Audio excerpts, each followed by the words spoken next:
News 24 घडामोडी, श्वास चालू घडामोडींचा।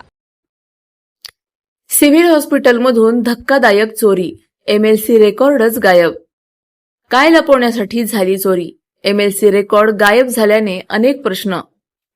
अहिल्यानगरच्या सिव्हिल हॉस्पिटलमध्ये घडलेल्या एका रहस्यमयी चोरीने शहरात खळबळ उडवली आहे।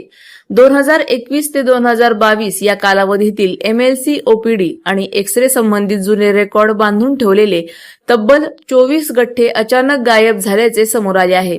विशेष म्हणजे हे रेकॉर्ड सामान्य कागदपत्रे नसून अनेक प्रकरणाशी संबंधित महत्त्वाची नोंद असल्याने चोरीमागे नेमका कोणाचा हेतू होता याबाबत संशय वाढला आहे। 5 जूनच्या सायंकाळपासून 9 जूनच्या सकाळी दरम्यान व्हिडिओ कॉन्फरन्स रूम आणि सिटी स्कॅन विभागाजवळील रेकॉर्ड रूममधून हा प्रकार घडल्याचे उघड झाले।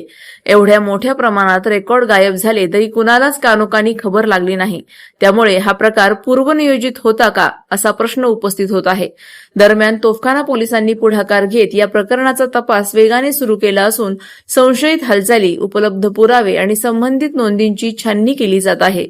या उपक्रमामुळे नागरिकांना मोठा दिलासा मिळत आहे, कारण महत्त्वाच्या सरकारी रेकॉर्डच्या सुरक्षेबाबत चिंता व्यक्त केली जात होती। स्थानिकांनी या कामाचं स्वागत केलं आहे आणि चोरीमागील खरा सूत्रधार समोर आणण्याची मागणी केली आहे। नेमकं काय लपवण्यासाठी हे रेकॉर्ड गायब करण्यात आले की हा फक्त आर्थिक फायद्यासाठी केलेला डाव होता, याचे उत्तर आता पोलीस तपासातूनच समोर येणार आहे। ही माहिती प्रत्येकाने जाणून घेतली पाहिजे। प्रतिनिधी स्वामी गोसावी, न्यूज 24 घडामोडी, अहिल्यानगर। अशाच बातम्यांचा आढावा घेण्यासाठी आजच आपल्या YouTube चॅनलला सबस्क्राईब करा। बातमी आवडल्यास लाईक करा आणि इतरांपर्यंत शेअर करा।